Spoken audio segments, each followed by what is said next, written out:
खरं तर या प्रभाग क्रमांक 9 मध्ये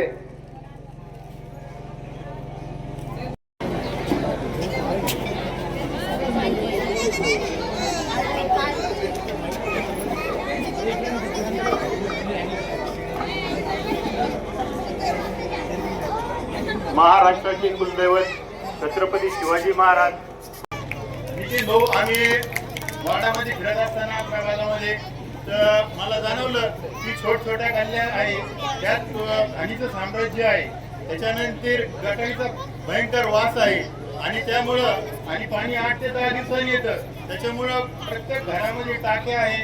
घर छोटे 8 बाय 10चे घर आहे, पाण्याच्या टाक्यात साकावं लागतात, त्याच्यामुळं मोकळी हवा तर भेटत नाही आणि दुसरी गोष्ट स्वच्छ पाणी नाही, त्यामुळे यांना साठवण करावं लागतं आणि ते साठवण केल्यामुळं पाण्यामध्ये डासाची उत्पत्ती होती. डासामुळं मलेरिया, डेंग्यू यासारखे आजार तयार होतात आणि स्लम एरियामध्ये असल्यामुळं इथल्या लोकांना आणि बालकांना त्रास होतो आणि तिथले हातावरचे लोक असल्यामुळं त्यांना याचा खर्च करावा लागतो.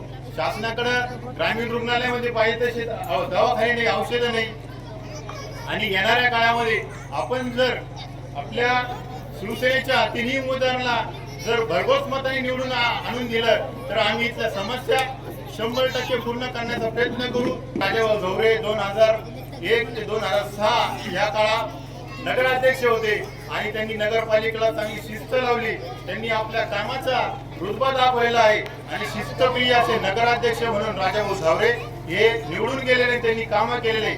झवरेंनी आपल्या प्रभागामध्ये नगर अध्यक्ष असताना भरपूर काम केलेले आणि येणाऱ्याही काळामध्ये राजाभाऊ झवरे असंख्य कामं करतील आणि आपल्या कोकणगावची बाजारपेठ नक्कीच भरवतील अशी मी अपेक्षा करतो. मीटिंगच्या निमित्ताने आपले अध्यक्ष यादवराव ठाकरे साहेब, आमचे आदरणीय जिल्हा प्रमुख पृथ्वीरावजी अवतडे साहेब, महिला जिल्हा प्रमुख हिमंताई शिंदे, या स्पीकावर उपस्थित सगळे मान्यवर प्रबंधक बंधू आम्ही बघितले. नगर भागातील आम्ही 2 उमेदवार आपल्याला दिलेले आहेत आणि नगराध्यक्षपदाचा उमेदवार मी आहे. आता निवडणूक पडल्यावर निवडून द्यायचं आहे. पहिला दररोजच्या दैनंदिन जीवनात जो प्रसंग असतो आपला घराघरात भाजीपाला घ्यायला जातो आपण, भाजी आपण निवडून घेतो. मेथीची भाजी असली तर आपण म्हणतो लाल कोणाची भाजी असली तरच घेतो आपण. बटाटे चांगले पाहून घेतो, कांदे जर त्याला डाग पडलेला असतो तर तो घेतो.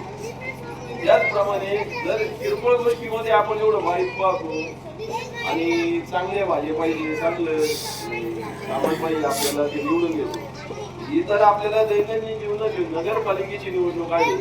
योग्य उमेदवार आपण निवडून दिले पाहिजे. या उमेदवारांवर काही डाग नाहीये. यांनी प्रामाणिकपणे आतापर्यंत समाजसेवा केलेली आहे, समाजकार्य केलेलं आहे, आपली सेवा केलेली आहे. अशा लोकांना आपण निवडून दिलं पाहिजे. आता समोरची उमेदवार पहा, फक्त समोरची उमेदवार म्हणजे कोण? काळे आणि कोल्हेची उमेदवार. काय योगदान आहे समाजासाठी? आहे काही योगदान? कधी काही आंदोलन केलेलं आहे का? कधी काही हे केलेलं आहे समाजासाठी? फक्त मोठ्या लोकांचे प्रतिनिधी म्हणून त्यांना आपण निवडून द्यायचं का? ते आपल्यावर लादलेले आहेत आणि जर आम्ही योग्य नसलो तर तुम्ही आम्हाला पण निवडून देऊ नका. 5 उमेदवार नगराध्यक्ष पदाचे आहेत आणि या वार्डामध्ये सुद्धा 6 उमेदवार आहेत. तुम्हाला जो वाटेल, तुम्हाला योग्य कोण आहे या विचारावर तुम्ही. समजा नगराध्यक्ष पदाचे उमेदवार मी आहे, बाकीचे जर तुम्हाला 4 सहज वाटत असेल तर त्यांना निवडून द्या, परंतु त्याच्यात तुम्ही तुलना करा. आतापर्यंत कोणी समाजासाठी नगरपालिकेत काय काय कामं केलेले, समाजासाठी काय काय काय कामं केलेले, तसेच आपले सिद्धेश घरात साहेब किंवा आडावताई हे काय समाजकार्य असतात. त्यामुळे माझी तुम्हाला प्रामुख्याने विनंती आहे की आपल्याला सविस्तर सर्वांनीच आमच्या जिल्हा प्रमुखांनी सविस्तर मांडणी केलेली आहे. हिमंताई पण सविस्तर मुद्दे मांडलेले आहेत, किरण तरडे साहेबांनी सविस्तर मुद्दे मांडलेले आहेत. त्याचा आपण विचार करावा आणि योग्य उमेदवारांना आपण निवडून द्यावं अशी विनंती करायला आम्ही सगळे तुमच्या तुमची प्रार्थना करण्यासाठी आलेलो आहे. तरी कृपया आम्हाला सर्वांना धनुष्यबाण या चिन्हावर बटन दाबून 20 तारखेला निवडून द्यावं अशी तुम्हाला नम्र प्रार्थना करतो. पण लोकांची आता अशी मानसिकता झालेली आहे, आता सगळं विसरा आणि राजा भाऊलाच निवडून द्या, अशी परिस्थिती या शहरामध्ये निर्माण झालेली आहे. आपण बघितलं, दोन प्रस्थापितांपैकी जे दोन उमेदवार आहे, एका उमेदवाराचा 2001 साली राजा भाऊनीच पराभव केलेला आहे आणि दुसरे उमेदवार मागच्या 9 वर्षापूर्वी पडले होते. म्हणजे मला तुम्हाला सांगायचं असं आहे की आता 2001 नंतर राजा भाऊला परत चान्स मिळाला नाही नगराध्यक्ष पदाचा, कारण ती निवडणूक 2001 ची लोकांमधून झाली होती आणि लोकांना चांगलं वाईट चांगलं समजतं, म्हणून 2001 साली लोकांनी जंग बांधला होता की राजा भाऊच्या रूपानं या शहराला शिस्त लागावी, नगरपालिकेचं प्रशासन सुधारावं, म्हणून 2001 साली मोठ्या अटीतटीच्या लढतीमध्ये 31 मतांनी लोकांनी राजा भाऊला निवडून दिलं होतं. आता लोक परत 2001 ची पुनरावृत्ती करू इच्छितात, कारण आपण बघितलं, एक जे उमेदवार आहे काकासाहेब कोयटे, आधी सर्व लोक चांगलं समजायचे, त्यांना वाटायचं तर माणूस चांगला आहे, एका पतसंस्थेच्या चळवळीतला माणूस आहे, अध्यक्ष आहे चळवळीतला, आणि त्यांना उमेदवारी मिळाली. पण नंतर त्या काकासाहेब कोयटेंचे इतके घोटाळे बाहेर आले, कुणाची जमीन लाट, कुणाला फसव, कुणावर केसेस दाखल कर, त्यामुळं आता काका वगैरे कुणाचीच लढाई नाही, आमच्या स्पर्धेतच कोणी नाही, हे मला तुम्हाला स्पष्ट सांगायचं आहे. लोकांना वाटलं होतं माणूस चांगला दिसतो, चळवळीतला आहे, तुम्हाला सांगू इच्छितो मी, चळवळीतला माणूस वगैरे कोणी नसून एक फेकू माणूस चायना मॉडेल आपल्या समोर निर्माण झालं की काय, अशा पद्धतीचं वातावरण त्यांचं आहे. आज शहराची अवस्था अतिशय बिकट आहे, लोक दडपणाखाली आहे, दोन्ही प्रस्थापित इतके मातब्बर आहे, लोक ज्या ज्या ठिकाणी सभेला उपस्थित राहिले की त्या ठिकाणी परत त्या लोकांना जाऊन दडपण आणायचं काम हे लोक करतात. मला तुम्हाला एकच सांगायचं आहे, गेल्या 10 वर्षापासून या कोपरगावचं राजकारण हे 5 नंबर तलावाच्या अवतीभोवती फिरतं. सातत्याने सांगितलं जातं 5 नंबर तलाव पूर्ण झाला की आम्ही तुम्हाला दिवसाआड पाणी देऊ, दिवसाआड पाणी देऊ, पण 1 ते 4 नंबर तलाव पूर्ण झालेले आहे. 5 नंबरचं तलावाचं घोडं कुठं आणलं हेच माहित नाही आपल्याला, कारण माननीय एकनाथरावजी शिंदे यांनी या 5 नंबर तलावासाठी 131 कोटी रुपये या कोपरगाव शहरासाठी दिले होते. म्हणून सातत्याने जनतेच्या डोळ्यामध्ये धूळफेक करायची. जे 5 नंबर तलावाचा किस्सा तुम्हाला सांगतो बंधूंनो, आमदारकीचं इलेक्शन होतं, 5 नंबर तलावामध्ये ट्रायल बेसवर पाणी सोडण्यात आलं आणि सांगितलं गेलं तलाव पूर्ण झाला, तलाव पूर्ण झाला, तळ पूर्ण झालं, आता शहराला दिवसाआड पाणी मिळत, आणि हकीकतही तशीच झाली. आमदारकी लागली, आमदारकीच्या काळात दिवसाआड कोपरगावला पाणी पुरवठा चालू केला.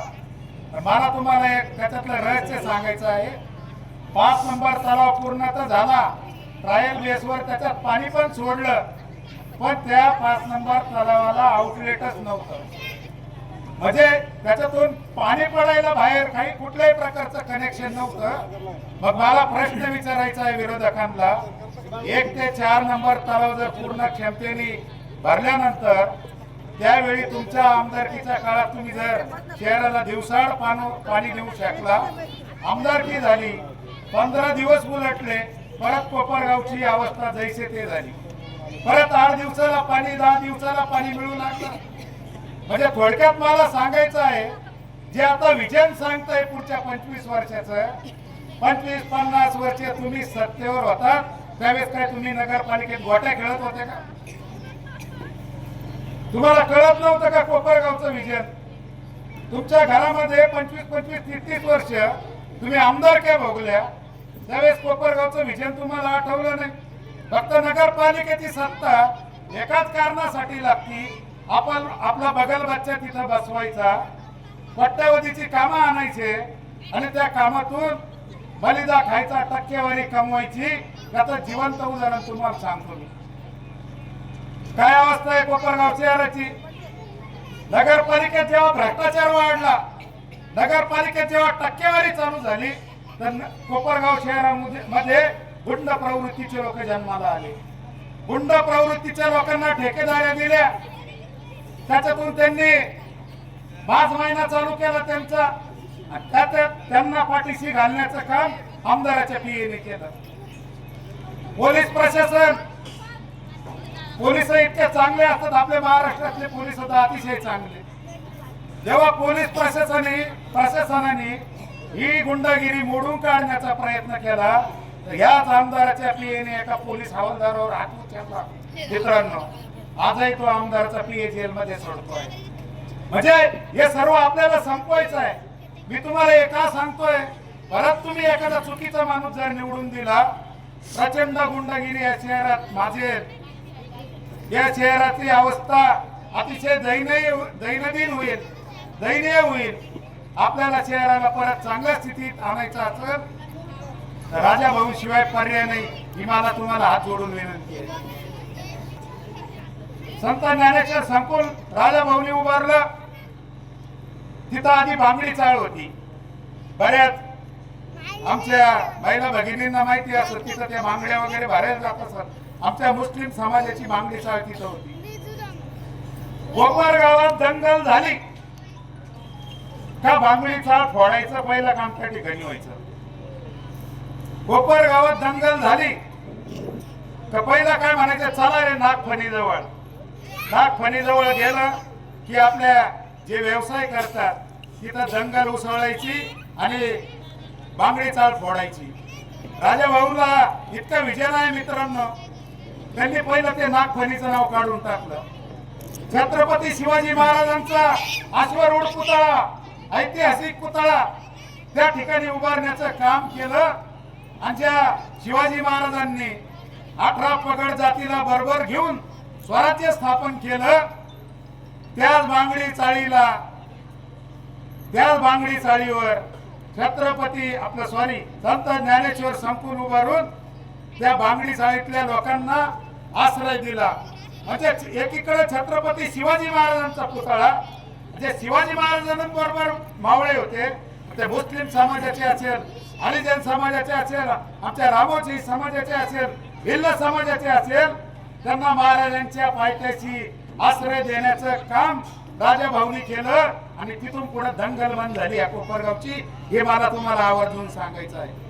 म्हणून मला तुम्हाला एकच प्रश्न विचारायचा आहे, हे आपला कोपरगाव सुस्थितीत ठेवायचं की नाही?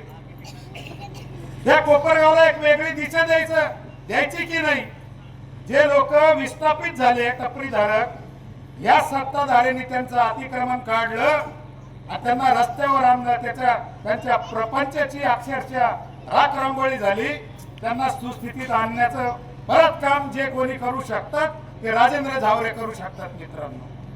म्हणून मला तुम्हाला एक कळकळीची विनंती आहे, 20 तारखेला मतदान आहे. तुम्हाला जे काही देतील विरोधक सगळं लाटून घ्या. हरामाचा पैसा आहे तो नगरपालिकेतून प्रचंड ठेकेदारीच्या माध्यमातून कमावलेला पैसा आहे, टक्केवारीचा पैसा आहे. सर्वांनी पैसे घ्या, कोणीच लाजू नका, अजून मागून घ्या. हे कमी पडते म्हणा, अजून द्या, तर तुला मतदान करतो म्हणायचं. हे पण खोटं बोलायचं, वेगळंच नाही आजी, खोटं बोलायचं. हाफ पिरियड आहे, परत तुम्हाला कोणी विचारणार नाही.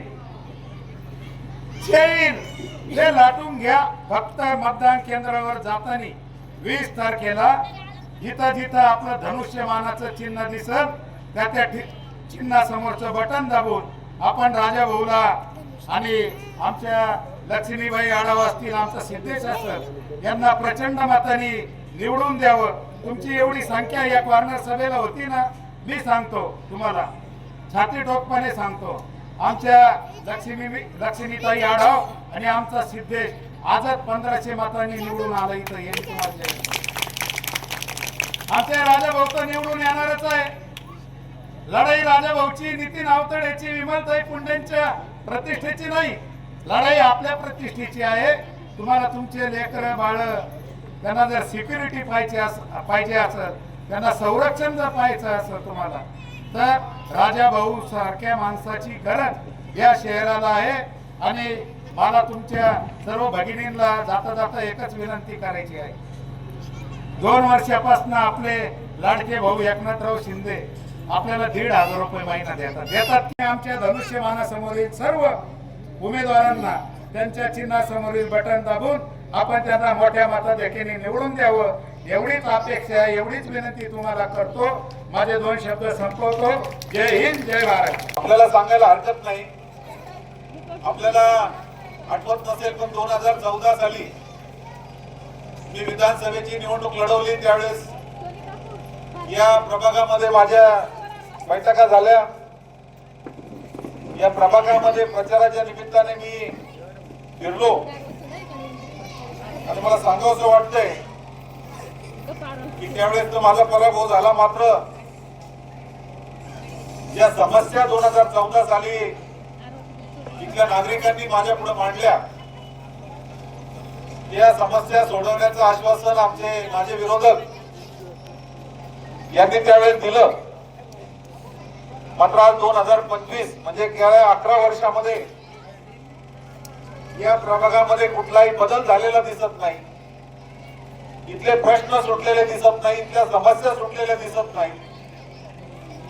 आणि हेच लोक, आपल्याला माहिती आहे, या निवडणुकीमध्ये किंवा या तालुक्यामध्ये 2 प्रस्तावित नेते काळे आणि कोल्हे हे आपल्या बगलबच्च्यांना घेऊन निवडणूक लढवत आहेत. शिवसेना एकनाथजी शिंदे साहेबांच्या नेतृत्वाखाली या निवडणुकीला सामोरे जात आहे.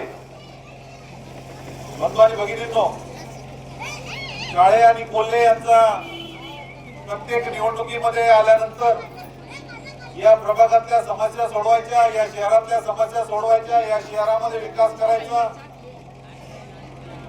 संजय नगरच्या या संजय नगर मध्ये राहणाऱ्या लोकांच्या नावावरती जागा करायच्या,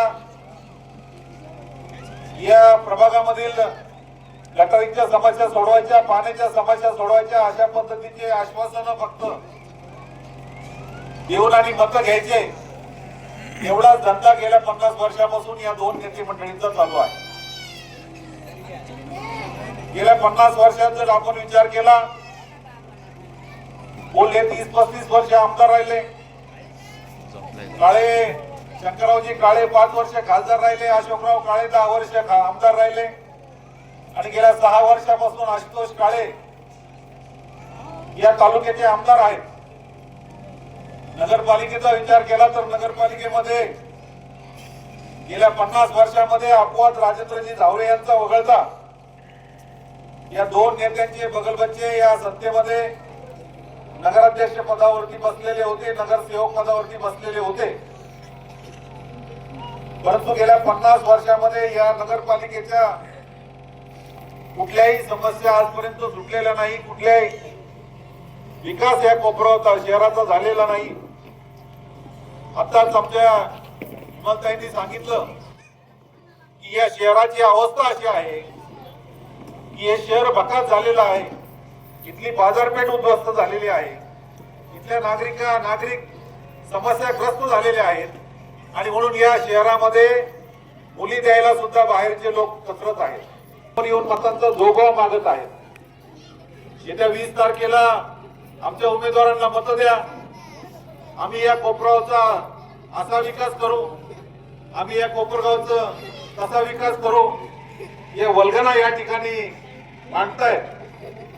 आमचे आमदार यांनी 1 वर्षापूर्वी विधानसभेची निवडणूक लढवली, त्यावेळेस मध्ये महायुतीचं सरकार असल्यामुळे सर्वांनीच त्यांचं काम केलं, आम्हालाही नाईलाज असतो त्यांचं काम करावं लागलं. त्यावेळेस त्यांनी जाहिराती केल्या, सोशल मीडियावर असेल प्रिंट मीडियावर असेल, इलेक्ट्रॉनिक मीडियावर असेल, 4,000 कोटी रुपयाचे काम केल्याच्या जाहिराती केल्या. मला सांगा, 4,000 कोटी रुपयाचा जर विकास या कोपराव शहरामध्ये आणि तालुक्यामध्ये झाला असता तर इथल्या समस्या काही शिल्लक राहिल्या असत्या का? या तालुक्यामध्ये 4,000 कोटी रुपयाचा विकास झाला असता, हे शहर सुंदर, स्वच्छ आणि सुंदर शहर झालं नसतं का? एक साधारणतः विचार करण्याची बाब आहे. आणि म्हणून इथला तरुण बेरोजगार आहे. इथल्या कोपराव शहरातले नागरिक हे अस्वच्छतेचा सामना करत आहेत. ग्रामीण भागात आपल्या शिक्षणाचा अभाव आहे. ग्रामीण रुग्णालयाची अवस्था मगाशीच आता सांगितली. मला सांगा, नगरपालिकेचं नेमकं काम काय? तुम्ही या तुमच्या प्रभागामध्ये असलेल्या शासकीय शाळा असतील ज्यामध्ये सर्वसामान्य लोकांची मुलं शिकतायत, त्या मुलांना चांगलं शिक्षण मिळतं का? त्या ठिकाणी जर अवस्था आपण बघितली तर शिक्षक असेल तर शाळा नाही, शाळेची इमारत नाही, आणि इमारत असेल तर शिक्षक नाही, आणि दोघंही असले तर फळ्याचा तपास नाही, अशी अवस्था आपल्या कोपराव शहरातील या शिक्षणाची झालेली आहे. या शाळेमध्ये सर्वसामान्य सर्वसामान्यांचे मुलं शिकतायत. त्या ठिकाणी चांगल्या पद्धतीचं गुणवत्तापूर्ण शिक्षण मिळालं पाहिजे, ही नगरपालिकेची जबाबदारी आहे. या संजय नगर मधली जागा, या संजय नगरचा पुनर्विकास झाला पाहिजे. या संजय नगरच्या जागा या रहिवाशांच्या नावावर झाल्या पाहिजे, ही नगर परिषदेची जबाबदारी आहे. परंतु फक्त निवडणुका आल्या की प्रश्नांचं राजकारण करायचं, हे गेल्या 50 वर्षापासून या तालुक्यामध्ये सुरू आहे. 4,000 कोटीचा विकास कुठे झाला याचा शोध आम्ही घ्यायचा प्रयत्न केला. या तालुक्यामध्ये कुठे 4,000 कोटीचा विकास आम्हाला सापडला नाही. 4,000 कोटीचा विकास सापडला नाही. अनेक दिवस आम्ही शोध घेतला. तालुक्यामध्ये, ग्रामीण भागामध्ये फिरलो, कामानिमित्त, कार्यक्रमानिमित्त वेगवेगळ्या गावांमध्ये गेलो. त्या ठिकाणी कार्यकर्त्यांना विचारलं, नातेवाईकांना विचारलं, कुठल्याही गावामध्ये कुठलंही काम झालेलं दिसलं नाही. शहरामध्ये विचारलं, शहरामध्ये काम झालेलं दिसलं नाही. अखेर शेवटी मी बऱ्याच प्रयत्नानंतर मला सापडलं की माहेगाव देशमुखला आमदारांचा 50 कोटी रुपयाचा बंगला झाला, आणि एक मोनीराज नगरला आमदारांच्या पीएचा 5 कोटी रुपयाचा बंगला झाला. बंधू आणि भगिनींनो, विचार करण्यासारखी गोष्ट आहे. 5 वर्षामध्ये जर हा आमदार 50 कोटी रुपयाचा बंगला बांधत असेल, 5 वर्षामध्ये आमदाराचा पीए जर 5 कोटी रुपयाचा बंगला बांधत असेल, तर तुमचा आमचा विकास होणं शक्य आहे का? या तालुक्यामध्ये आमदाराचं काम फक्त टक्केवारी घेणं, निकृष्ट कामं करणं आणि आपल्या बगल बच्च्यांना पैसे कमवून देणं, आपण स्वतः पैसे कमवणं, या पलीकडे या तालुक्यामध्ये काहीही चालू नाही. आणि म्हणून आपण विचार करण्याची वेळ आलेली आहे की या लोकांना किती वेळेस यांच्या भूलथापांना आपल्याला बळी पडायचं आहे. हे वारंवार येत आहेत. हेच लोक तुमच्याकडे येत आहेत. आमच्या या आता येथील, आता आमच्या नगराध्यक्षाला या निवडून द्या, या आमच्या नगरसेवकाला निवडून द्या, आम्ही असं विकास करू, तसा विकास करू. याच्या अगोदर हे सगळे शब्द आपण ऐकलेले आहेत. याच्या अगोदर हे सगळे भाषणं आपण ऐकलेले आहेत. आणि मग त्यांना हा एकच प्रश्न विचारायचा आहे की काय विकास करणार आहे तुम्ही, यापूर्वी का नाही केला? एक जण 35 वर्ष आमदार होता, एक जण 15-20 वर्षापासून आमदार आहे, त्याचे वडील आमदार आहेत, तुम्ही आमदार आहेत. माझा विकासाच्या कोणत्या गप्पा तुम्ही मारताय, हा प्रश्न विचारण्याची आता वेळ आलेली आहे. त्यामुळे आताही जर पाहिलं तर माझ्या लाडक्या बहिणी या ठिकाणी मोठ्या प्रमाणामध्ये आहे. पुरुषांमध्ये घाबरतात, या प्रस्थापित नेत्यांना घाबरतात आणि म्हणून समोर येत नाहीत. परंतु आमच्या लाडक्या बहिणी या ठिकाणी येऊन बसलेल्या आहेत. बंधू आणि भगिनींनो, या तालुक्यामध्ये या दोघांची दहशतीखाली आपण सगळे वावरतो आहोत. आणि या दहशतीमुळे आपला विकास होत नाही. आपल्या आहे त्या ठिकाणी आपण आहे, अस्वच्छतेचा सामना आपण करतो आहे, समस्यांचा सामना आपण करत आहे. आणि म्हणून किती दिवस आपण सहन करायचं याचा विचार करण्याची वेळ आलेली आहे. राजेंद्र जावरे शिवसेनेचे उमेदवार आहेत. एकनाथ शिंदे साहेबांविषयी आता कुंटे यांनी आपल्याला सांगितलंय की नगरविकास खातं हे शिवसेनेकडे आहे. जर या शहराची नगरपालिका जर शिवसेनेच्या ताब्यात पडली, या कोपरगाव नगरपालिका जर शिवसेनेचा नगराध्यक्ष निवडून दिला, ही कोपरगाव नगरपालिकेचे नगरसेवक जर शिवसेनेचे या ठिकाणी या प्रभागामध्ये निवडून दिले, तर या राज्याची सत्ता आता आपल्या शिंदे साहेबांकडे आहे. शिंदे साहेब नगरविकास मंत्री आहेत. आणि म्हणून या शहराचा विकास करण्यासाठी ज्या नगर विकास खात्याची आवश्यकता आहे ते खातं जर शिंदे साहेबांकडे असेल तर मला सांगा विकास कोण करू शकतं? एकमेव शिंदे साहेब करू शकतात. आणि म्हणून जर शिंदे साहेबांचा नगराध्यक्षाने शिंदे साहेबांची नगरपालिका जर या ठिकाणी निवडून दिली तर तुम्हाला सांगतो ही स्वच्छ या महाराष्ट्रातलं आदर्श शहर बनवण्याची जबाबदारी ही शिवसेनेची राहील. आणि म्हणून येत्या 20 तारखेला बंधू आणि भगिनींनो आपण शिवसेनेच्या धनुष्यबाणावरती मतदान करून शिवसेनेचे सर्व उमेदवार निवडून द्यावेत एवढीच या ठिकाणी विनंती करतो. माझे 2 शब्द संपवतो. जय गोष्टी या ठिकाणी येऊन सांगतात. बरं ते करत असताना आज आपण बघतोय की पैशाची उधळपट्टी करून पैशाच्या जोरावर ते तुम्हा आम्हासारख्या लोकांना खरेदी करू बघतात. तर आपण त्यांना जाब विचारला पाहिजे की हे पैसे का कशासाठी? कारण आपला जो अनमोल असा पवित्र मतदानाचा अधिकार आहे ते त्यांच्याच मनाने आपल्याला खरेदी करू पाहतात. भगिनींनी त्यांचा अजून एक फंडा फिक्स ठरलेला आहे बघा. येत्या 2 दिवसातच त्याच्या संपूर्ण त्या गोष्टीची अनुमती संपूर्ण कोपरगावला येणार आहे. या बॉबी आणि भिंगरीच्या या देशी दारूच्या माध्यमातून कमवलेल्या पैशाच्या जोरावर या कोपरगाव शहरामध्ये थोर महापुरुषांच्या ज्यावेळेस जयंती पुण्यतिथी असतात त्यावेळेस ते लोक सिने क्षेत्रातल्या नट्या आणून या ठिकाणी कोपरगावकरांचं मनोरंजन करून पाहतात. बघा येत्या 2 दिवसामध्ये पुन्हा तोच प्रयत्न त्यांनी या ठिकाणी केलेला आहे.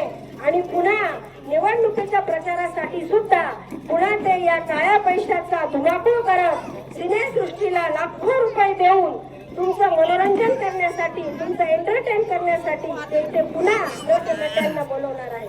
तर आपण अशा कार्यक्रमांचा मी तर म्हणते या लोकशाहीच्या उत्सवामध्ये असे जर हेतू ठेवून बघा एंटरटेनमेंट मनोरंजन हा खूप महत्वाचा विषय आहे. हसण्याने आनंद घेतल्याने आपलं आरोग्य निश्चित चांगलं राहतं. परंतु जर आपल्याला असं एंटरटेन करून 5 वर्ष जर आपल्याला ते एंटरटेन डिप्रेशन मध्ये घालणार असेल काही क्षणाचे एंटरटेन देऊन आपले मत त्या ठिकाणी मिळवून जर चुकीचे लोक या नगर परिषदेचा कारभाराच्या खुर्चीवर जर ते बसवणार असतील तर त्यांचा जो त्यांचा नीच हेतू आहे याच्यामध्ये मी तर खालच्या भाषेत बोलते की महिलांची मन कशी वळवून घ्यायची वेगवेगळ्या सिनेसृष्टीतल्या नर्तिका नट्या त्या ठिकाणी आणायच्या आणि त्याहून महिला भगिनींना एकत्र गोळा करायचं महिलांना VIP पासेस द्यायचे आणि त्यांचं मतदान घेण्याचा हा प्रयत्न ते करत आहेत. भगिनींनो त्याहून आज आपल्याकडे जर बघितलं तर आपल्याकडे इतकं काही असं आदर्श नेतृत्व आहे. आपल्या पुढे आज आलेली ही जी सर्व मंडळी आहेत हे 2 उमेदवार असतील माजी नगराध्यक्ष पदाचे उमेदवार आपले जे आज भावी नगराध्यक्ष आपण त्यांना ठरणार आहोत असे आपले राजाभाऊ जावरे हे सर्व उमेदवार हे शाहू फुले आंबेडकरांच्या विचारांवर चालणारे उमेदवार आहेत. यांची विचार प्रणाली शुद्ध आहे यांचे संस्कार शुद्ध आहे. कारण ज्यांच्या नेतृत्वाखाली हे उमेदवार निवडणूक लढवणार आहेत असे यांचे नेते आदरणीय उपमुख्यमंत्री शिवसेनेचे मुख्य नेते आमचे एकनाथजी शिंदे साहेब आहेत. जे एकनाथजी शिंदे साहेबांनी ज्यावेळेस मुख्यमंत्री पदाची शपथ घेतली भगिनींनो त्याच वेळेस एकनाथजी शिंदे साहेबांनी ठरवले की माझ्या माता भगिनींची अडचण काय असते संसाराची काडी जोडता त्यांना आर्थिक समस्येला कसं तोंड द्यावं लागतं. तर याहून पहिले कधी कोणत्याच राजकीय पक्षाच्या नेत्याने असा विचार केला नाही कुठल्याच मुख्यमंत्र्याने असा विचार केला नाही. आमच्या शिंदे साहेबांनी आमची आर्थिक घडी बसवण्यासाठी आमच्या शिंदे साहेबांनी मुख्यमंत्री लाडकी बहीण योजना आम्हाला दिलेली आहे. अनेक सभांच्या माध्यमातून तुमच्या पुढे अनेक वेगवेगळे भाऊ आले असतील त्यांनी सांगितले असेल की आम्ही तुम्हाला लाडकी बहीण दिली त्यांनी सांगितलं आम्ही तुम्हाला लाडकी बहीण दिली. परंतु आपण विचार केला पाहिजे की आम्हाला आमची लाडकी बहीण योजना ही आमच्या मुख्यमंत्री शिंदे साहेब यांनीच आम्हाला आमची लाडकी बहीण योजना दिलेली आहे. शिंदे साहेब ज्या वेळी मेळाव्यांना येतात आम्हाला भगिनींना भेटी देतात त्यावेळेस आम्हाला सांगतात माता भगिनींनो माझं स्वप्न फक्त तुमचं आर्थिक सबलीकरण हे नाही तर मला तुम्हाला सन्मानाने ताटमानाने जगण्याकरता स्वावलंबी देखील करायचं आहे. शिंदे साहेबांनी सगळ्यात प्रथम जर महिलांसाठी काय केलं असेल तर लाडकी बहीण योजना तर दिलीच दिली त्याचबरोबर महिलांना अर्ध तिकीट STचं अर्ध तिकीट शिंदे साहेबांनी केलंय. लेकीच्या मशीन असेल बचत गटाला आर्थिक बळ साहेबांनी वाढवलेलं आहे. त्याचप्रमाणे महिलांच्या निगडीत अशा कितीतरी योजना आहेत. बचत गटांना घरगुती तुम्ही उद्योग करण्यासाठी, मग गिरणी असेल, कांडप यंत्र असेल, शिलाई मशीन असेल, अशा अनेक प्रकारच्या योजना आपल्या शिंदे साहेबांनी राबवलेल्या आहेत. शिंदे साहेब बोलता बोलता नेहमी म्हणत असतात, एखादा मुलगा शाळेतून आला, त्याचा पहिला नंबर आला आणि तो जसा नाचत बागडत आपल्या आईकडे येतो आणि त्याच्या चेहऱ्यावर जो आनंद असतो ना भगिनींना, तोच आनंद असतो ज्यावेळेस तुम्ही मला तुमचा लाडका भाऊ म्हणता.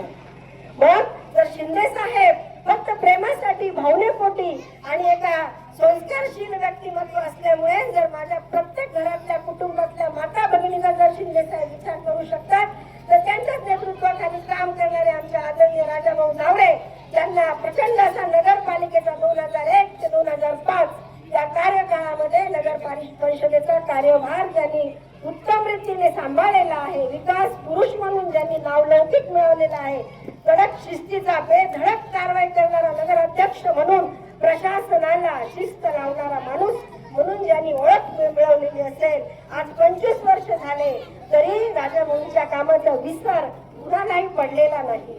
आज आपण जर बघितलं तर हा कोपरगाव, या कोपरगावची ओळख जर म्हटली तर 4 महापुरुषांची स्मारक या नावाने या कोपरगावची ओळख होती.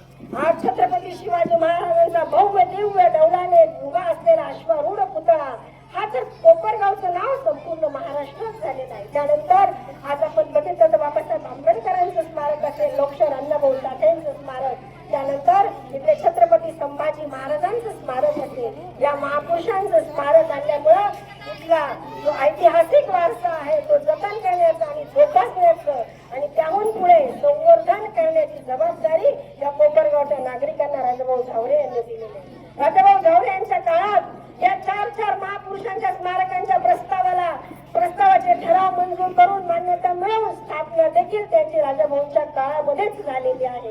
कोणी हे धूळ फेकून जाईल आपल्या डोळ्यांमध्ये, आम्ही हे स्मारक केलं, आम्ही ते स्मारक केलं, या सगळ्या खोट्या गोष्टी आहेत. बघा येत्या 2 दिवसामध्ये पुन्हा इथे पैशांचा धूर उठणार आहे.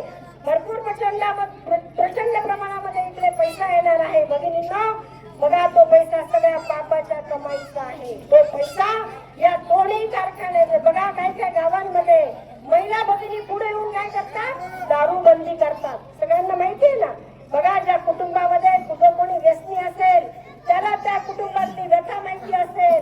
व्यसनापायी एखादीचा मुलगा जातो, एखादीचा पती जातो, एखादीचा भाऊ जातो. ज्यावेळेस व्यसनापायी घरातला ज्यावेळेस करता पुरुष जातो त्यावेळेस त्या घराची, त्या परिवाराची काय परिस्थिती होते त्या माता भगिनीला विचारा. एकीकडे लोक महिला दारूबंदी करतात आणि आपले लोकप्रतिनिधी काय करतात, तर आपले लोकप्रतिनिधी एक बॉबीचं उत्पादन करतो आणि एक भिंगरीचं उत्पादन करतो आणि ही देशी दारू जी महाराष्ट्रात नव्हे तर देशाची दारू आपली प्रसिद्ध आहे, या नावाची ओळख असणाऱ्या लोकप्रतिनिधींचे उमेदवार तुम्हाला आज या ठिकाणी मी आवाहन करते, हे उमेदवार तुम्हाला पाहिजेत का? जे असे दारूचे विक्री उत्पादन करणारे 2 कारखाने आज चालवतात आणि त्या पैशाचा भस्मासूर या झोपडपट्टी सारख्या विभागामध्ये आणून तो पैसा इथे ओततात. त्या पैशाच्या मतावर जोरावर आपलं अनमोल मत खरेदी करतात, आपल्याला गृहीत धरतात. आपण इतके लाचार आहोत का? आपण इतके दुबळे आहोत का? कुठली अपेक्षा केली होती ज्यावेळेस उपमुख्यमंत्री शिंदे साहेबांनी प्रत्येक भगिनीच्या खात्यावर आज 1500 रुपये दर महिन्याला, काही न मागता कुठली भगिनी साहेबांपर्यंत गेली नाही. फक्त या माझ्या महाराष्ट्रातल्या भगिनी आहेत, मी त्यांचं देणं लागतो या नात्याने, या हेतूने साहेबांनी आपल्याला आर्थिकदृष्ट्या समृद्ध केलं. निवडणुकीत निवडून किती पैसे येतील, 500 येतील, 1000 येतील, 5 वर्षापर्यंत हे लोक तोंड दाखवणार नाहीत. काय परिसर आहे, काय प्रभाग आहे, किती छोटे छोटे अरुंद रस्ते आहेत. जर इथे एखाद्या ठिकाणी आकस्मिक काही अपघात झाला तर मला सांगा इथपर्यंत ऍम्ब्युलन्स कशी येईल, मला सांगा इथपर्यंत फायर ब्रिगेडची गाडी कशी येईल. हा विचार कधी या लोकप्रतिनिधींनी केला आहे का? आमचे भाऊ सांगतात, आम्हाला तर माहिती नव्हतं की लोकप्रतिनिधी आमदाराची म्हणे 50 कोटींचा बंगला आहे, हवेशीर निसर्गरम्य वातावरणामध्ये अस्वच्छ पाणी देतात. कित्येक कोट्यांचे आजार आमच्या माता भगिनींच्या घरामध्ये आहेत, कित्येक पैसा हा दवाखान्यात जातो, आमच्या कुटुंबाची आर्थिक घडी बसत नाही, हे बिस्लरीचं पाणी पितात आणि आम्हाला वर्षानुवर्ष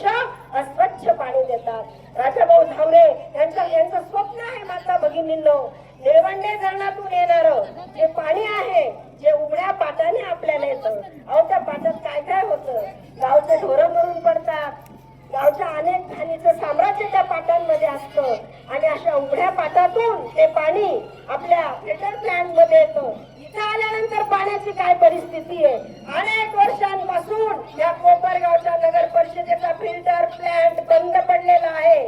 कोपरगावला बाहेरच्या मुली लग्न करून यायला तयार होत नाही माता भगिनींनो. मुली म्हणता कोपरगावला पाण्याचा प्रश्न आहे, अनेक मुलांच्या सोयरीकी या कोपरगावच्या प्रश्नामुळे जमत नाही. मग माता भगिनींनो, माझी सून, स्वतःची माझी सून मला कायम सांगते, आई तुम्ही प्रचाराला जातात, तुमच्या जिल्हा प्रमुखांना सांगा, तुमच्या अध्यक्षांना सांगा, तुम्ही निवडून आल्यानंतर पहिले आमच्या गावाचा फिल्टर प्लांट तयार करा, चांगल्या पद्धतीने आम्हाला पाणी द्या. ही शोकांतिका आपल्या गावाची आहे. म्हणून निळवंडे धरणातून येणारं पाणी जे उघड्या पाटापाटातून येतं, तेच पाणी बंदिस्त पाईपलाईनने आणण्याचं स्वप्न हे आपल्या राजाभाऊंचं आहे. कारण जसे शिंदे साहेबांना लाडक्या बहिणींची काळजी आहे, तीच काळजी राजाभाऊंना देखील आहे. म्हणून राजाभाऊ देखील शिंदे साहेबांच्या नेतृत्वाखाली निवडणूक लढत असताना शिंदे साहेबांचे विचार हे शिरसावंते म्हणून जिल्हा प्रमुख अवतार यांच्या मार्गदर्शनाखाली आम्ही सर्व या कोपरगावच्या नागरिकांचे सर्व प्रश्न सोडवण्यासाठी कटिबद्ध आहोत. म्हणून येणाऱ्या निवडणुकीमध्ये येणारा पैसा भगिनींनो, पुन्हा एकदा ऐका, पैसा सर्वांनी घ्या. तो येणारा पैसा बापाचा आहे, तो लक्ष्मी म्हणून स्वीकारा. बापाचा पैसा घ्या, वापरा, सोडून द्या, फक्त तो एकदा येणारा एवढं नक्की ठेवा. परंतु हा दिवस गेल्यानंतर मात्र वर्षानुवर्ष माझा पाठीराखा भाऊ, माझा लाडका भाऊ, माझे लाडके भाऊ राज्याचे उपमुख्यमंत्री शिंदे साहेब हे मात्र मला दर महिन्याला जो 1500 रुपयाचा हप्ता आहे तो नियमितपणे पाठवणार आहे. नवे तर त्या हप्त्यामध्ये शिंदे साहेब आपल्याला वाढ देखील करून देणार आहे. म्हणून मी आज म्हणणार आहे, माझं मत तुम्ही म्हणायचंय धनुष्यबाणाला. जर आपल्याला आपली लाडकी बहीण, मुख्यमंत्री लाडकी बहीण योजना जर टिकवायची असेल तर माझं मत